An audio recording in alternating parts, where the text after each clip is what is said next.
Alright, I'm going to be going through and showing you how to make a really simple Boffer popsicle, so nothing really complicated at all. To start off, we've got 3/4 3-foot 4-inch piece of PVC pipe. This stuff is class 200. It's lighter. The other kind is called schedule 40. You don't want it unless you're intentionally trying to make a heavy weapon, which I strongly recommend against. The first step would be cutting and capping. So this is already cut. It's 3/4, and we're aiming for 3'8" for the finished product. So between the plug and the squishy foam, that's going to make up our extra 4-inch, and we'll get to that in a little bit. So the very first step is you're going to have to get yourself 2 caps. What I use right here are little pieces of laminate that are just cut out of a big piece of laminate. Like you can see, I've cut a bunch out of here. You can also use a quarter. You can also use PVC actual pipe caps if you want to spend your money on that. I'm not too keen on using quarters because they're heavy, and then it makes every sword that you make cost 50 cents more. And I think that's just really wasteful.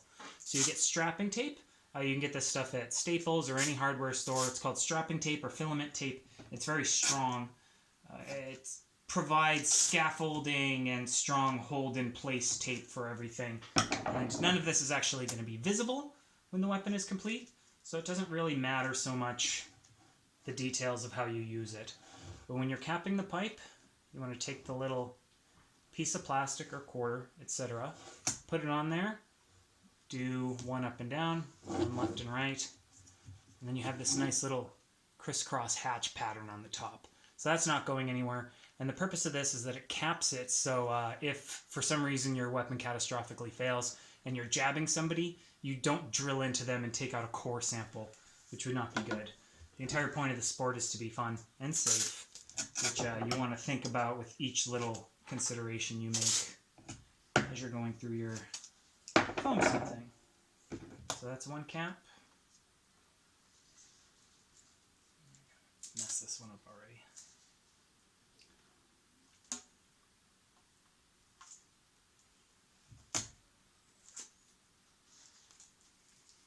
And that's 2.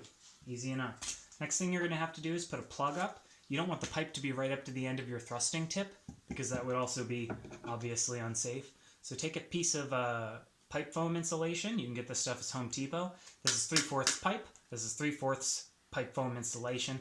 It's got a little split on the side already, so I usually make one cut there, and then one cut on the other side. And you get a nice little half moon shape like this. Trim a little bit off more than that. I usually say about 1/2 inch, so you get a little bit less than half of a moon. Take 3 more pieces of strapping tape. You're going to see me cut lots of little strapping tape pieces. I've gotten used to it. And then I take it and roll this back in on itself. One at the top, up top, one at the bottom, one in the middle. I'm just kind of trying to hurry through this, but that's not perfectly pretty. But all you've got now is a nice little cylinder. What we're going to do is strap this to the top of the pipe. It gives us a little leeway so the pipe isn't just a hard part hitting you. So once again, like when we put the cap on, 2 more lengths, crisscross applesauce. Let's go like this, right on the top, pin it to the pipe, and there you go. That's how you start. You don't want it to be able to wiggle too much. You want it to be a nice permanent fixture that's never going to go anywhere. So we have now cut, capped, and plugged this pipe. Now we actually get down to the build part. I've got a huge full, I guess these are 3-foot piece of pipe foam. This is the lengths they normally come in.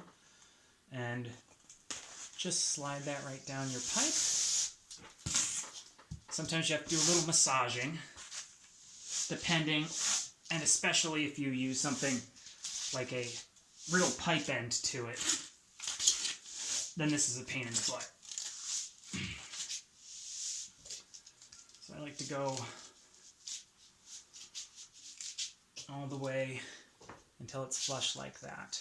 So this is going to be the top of the weapon minus the squishy foam. And I actually don't want the blade to just be that long. I kind of like things to be a little bit less than that. So I'm going to go up a couple inches. For the weapon to be legal, half of it has to be covered with pipe foam. That's 50% for any weapon under 5 feet. So at least half of it. So I can actually go all the way up here if I wanted to, because we're going to have another 2 inches up top. But I'm not going to do that. I'm just going to go to about here, take some scissors, cut, go around in a circle. Pull this guy off, and like, oh, so many little tiny useless pieces. You're stuck with this. I messed up my cap a little bit, but I'll just tape that back down. Okay, so we now have it like this. Now, this is on there pretty good just because it's the correct size pipe foam. But the next step I like to do, you see how they've got this little slit in here? It's a weak point. If you want your weapon to last a little bit longer, I suggest covering that up immediately. So, go anchor on the other side, and you'll see why we do this in a minute. Go all the way down, cover up that whole seam, and then pin it down to the bottom of the pipe. And you kind of have to tuck it up because you don't want to have a little 45-degree angle deal there. Alright. And then taking a look at the top again, see how we have it just one way? Pretty much every time you're trying to fix pipe to a blade, you're going to want it crisscross and then collared. So that's one Chris. This is his friend Cross. So that's on like that. And for a little bit extra insurance, we collar it all the way around. And I'm not really applying too much pressure when I do this. I don't want to compress the foam too much. You want the foam to be nice and springy.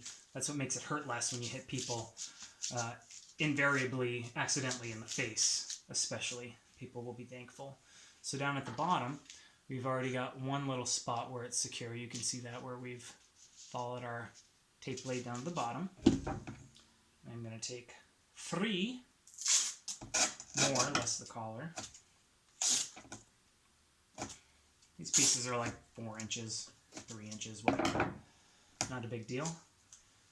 And you just want them at the north, south, east, and west parts.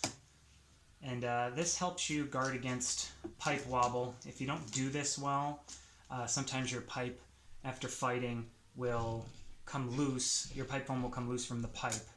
And that's inherently unsafe, and it means, you know, you're going to have to rebuild this weapon again. I don't want you to have to do that. I want this to be a good workhorse for you.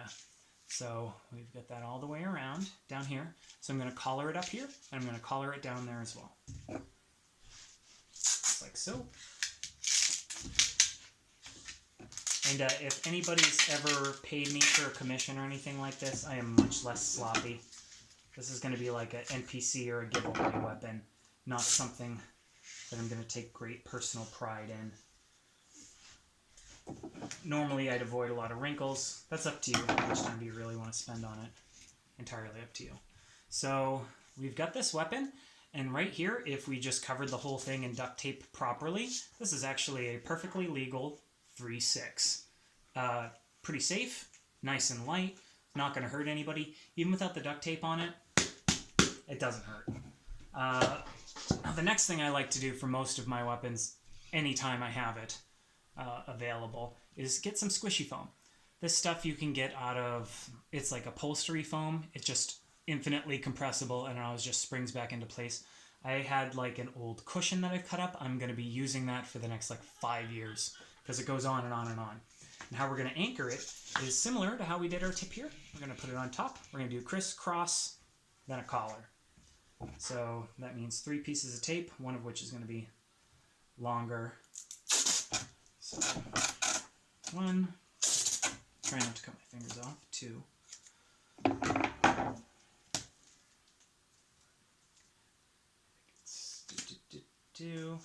And on this part, you want to make sure that you're not really compressing the foam too much.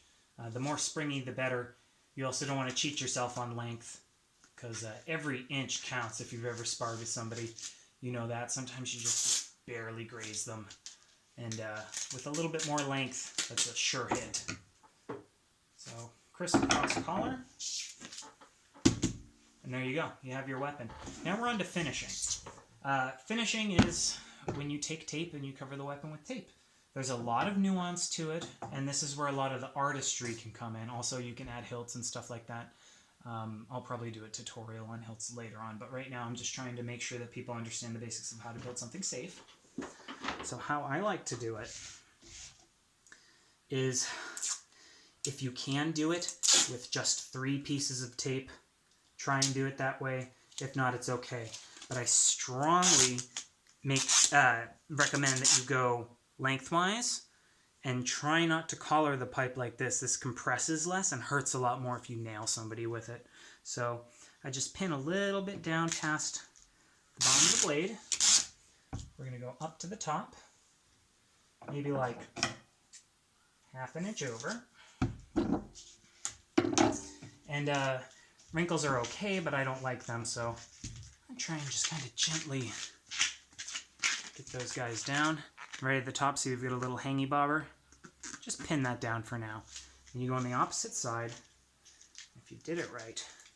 If you do this part right, then you get to use a lot less tape.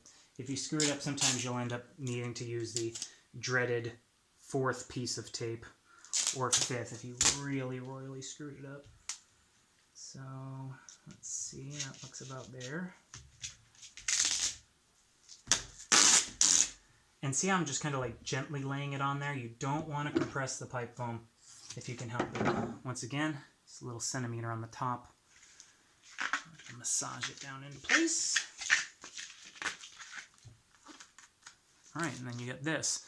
So, if you're a wizard like me, the next move is to take one single piece of tape and go all the way up and then all the way back down the other side. So, since I said that I was a wizard, I will probably mess this up. But, you know, I feel lucky tonight, and this is going to be like my, I don't know, 60th weapon I've built. So, hopefully I should be able to get it. Just pin that down. Right in the center. All the way up. It's probably kind of hard to see. Now, once again, careful not to compress your squishy foam. Pin it on that side, if you can see that. All the way down. A little bit past the end of the blade. Put this right here. Slice and dice. Massage that guy into place. I'm really hoping I don't have to do any sort of editing on this. Yeah. Okay, I definitely screwed that up.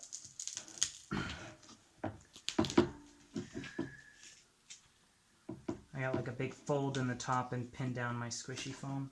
It's not going to make it unsafe. It's just going to make it less pretty. Try to do that. Get that kink out of there.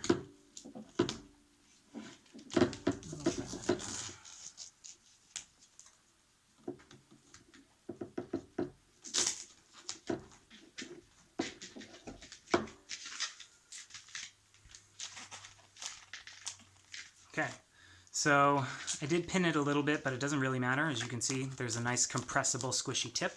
There's these little slices on the edges, and you want those for airflow, or you can poke holes in it. If you want to cover them up with little pieces of duct tape, that's okay. But try and resist the urge to do any collaring right up here. If you have to collar something, try and do it lower.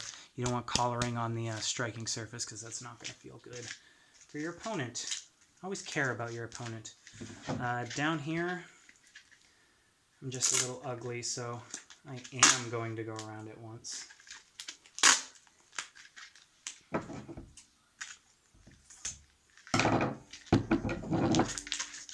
right down to the blade, and then that's, you know, that's ready to go. That's ready to fight if you want it to. I feel bad just leaving exposed pipe like that. I think it looks tacky. So how I generally finish them is I will take duct tape and just cover these, and then put grip tape on it. This is just regular old hockey tape. It's a little bit sticky. I'm just gonna take a piece of tape,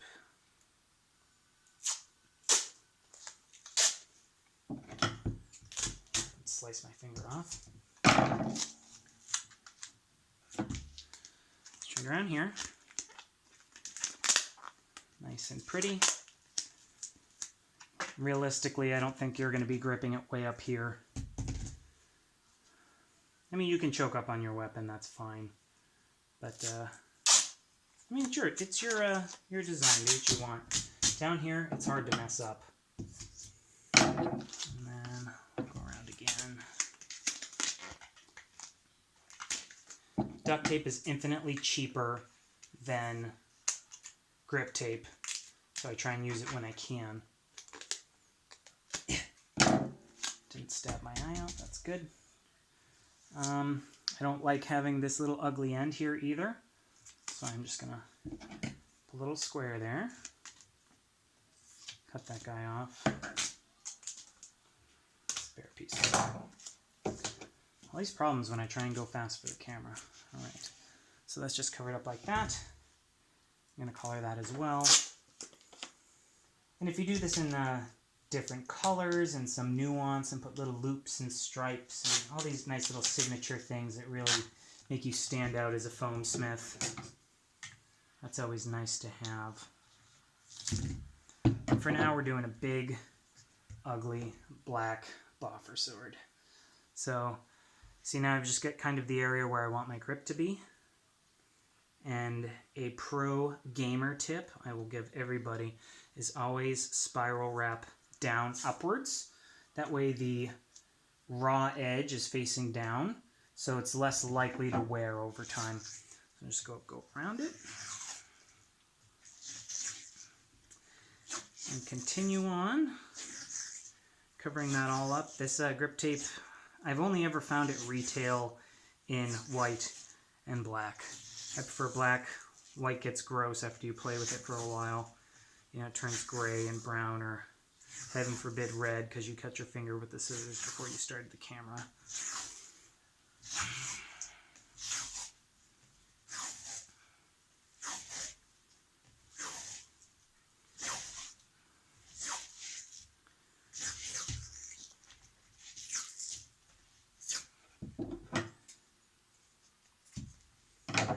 Alright, and that is a completely finished Boffer weapon.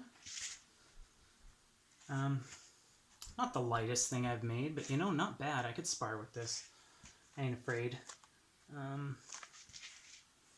So, yeah, that's really the end of it. I'll just take and measure and see where we wound up. I did compress the foam a little bit, so it's probably not going to be 3.8 on the dot. This is a 3.7. So any of you people that are out there, you know, 3.8 1/4, you will have a natural advantage over me. But you know what? I'm pro. I would never fight with something like this. But I'll let you borrow it if you want to fight me with it. Absolutely. Thank you.